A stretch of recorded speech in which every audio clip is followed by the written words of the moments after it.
বন্ধুরা একবার ভাবুন তো, একদিন সকালে ঘুম থেকে উঠে দেখলেন আপনার ফোন চার্জ হচ্ছে না, কল টিপলে পানি আসছে না, এমনকি গ্যাসের চুলাও জ্বলছে না। শুধু আপনার বাসায় নয়, পুরো পৃথিবীর সব ইলেকট্রনিক ডিভাইস হঠাৎ অকেজো হয়ে গেছে। কোনো গাড়ি চলছে না, কোনো নেটওয়ার্ক নেই, পুরো পৃথিবী যেন কয়েকশো বছর পিছিয়ে গেছে। এমনই এক অদ্ভুত হারিম করা পরিস্থিতি নিয়ে আজকের মুভি সারভাইভাল ফ্যামিলি। গল্পের শুরু হয় টোকিও শহরের একটি সাধারণ মধ্যবিত্ত পরিবারকে নিয়ে, যাদের নাম ছিল সুজুকি ফ্যামিলি।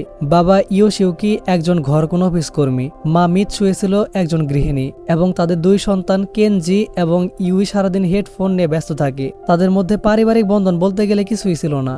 কিন্তু একদিন হঠাৎ করে পুরো শহরে বিদ্যুৎ চলে যায়। প্রথমে তারা ভেবেছিল এটা সাধারণ পাওয়ার কাট, কিন্তু তারা লক্ষ্য করে দেখে তাদের ঘড়ি, ফোন, এমনকি ব্যাটারিতে চলা ছোট খেলনাও কাজ করছে না। অফিসে গিয়ে ইয়োশিউকি দেখলো সেখানে ল্যাপটপ, কম্পিউটার সবই বন্ধ। রাস্তাঘাটে কোনো গাড়ি চলছে না, কারণ গাড়ির ইলেকট্রনিক সিস্টেম ডেড ছিল। একদিন দুই দিন করে পুরো সময় পার হতে থাকে। মানুষের জমানো খাবার ফুরিয়ে আসছে। সুপার শপগুলোতে খাবারের জন্য যুদ্ধ শুরু হয়ে গেছে। এক বোতল পানির দাম এখন সোনার চেয়েও বেশি। মানুষ বুঝতে পারে এটা কোনো সাধারণ লোডশেডিং নয়, বরং এটা এক মহাবিপর্যয়।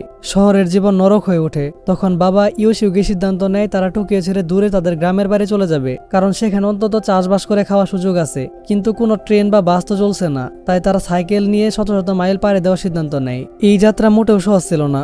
রাস্তায় তারা হাজার হাজার মানুষকে দেখে ক্ষুধার্ত আর তৃষ্ণার্ত। পথে তাদের অনেক প্রতিকূলতার মুখোমুখি হতে হয়। কখনো বৃষ্টির মধ্যে খোলা আকাশের নিচে রাত কাটানো, আবার কখনো পচা খাবার খেয়ে টিকে থাকা, এটাই ছিল তাদের নিত্যদিনের কাজ।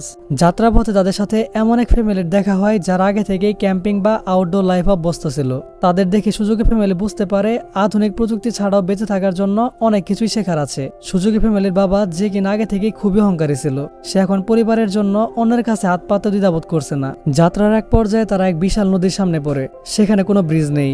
নদী পার হতে গিয়ে তাদের সব রসদ হারিয়ে ফেলে এবং বাবা ইয়োশিকি স্রোতে ভেসে যান। পরিবারের বাকি সদস্যরা ভেঙে পড়ে, কিন্তু তাদের টিকে থাকতে হবে। ক্ষুধার জ্বালায় তারা এমনকি একটি বুনো শুকর শিকার করে কাঁচা মাংস পর্যন্ত খেতে বাধ্য হয়।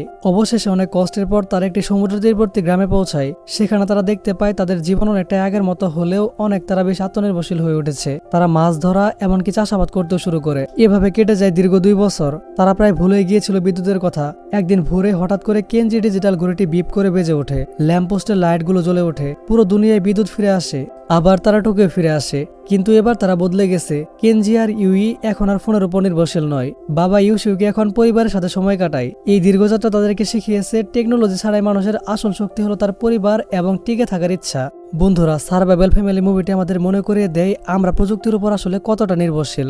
যদি আজই সব বিদ্যুৎ চলে যায়, আপনি কি পারবেন আপনার পরিবারকে নিয়ে টিকে থাকতে? অবশ্যই কমেন্টে জানান। মুভিটি ভালো লাগলে একটা লাইক দিন এবং এমন আরো মুভির এক্সপ্লেনেশন পেতে অবশ্যই চ্যানেলটি সাবস্ক্রাইব করুন। দেখা হচ্ছে পরের ভিডিওতে।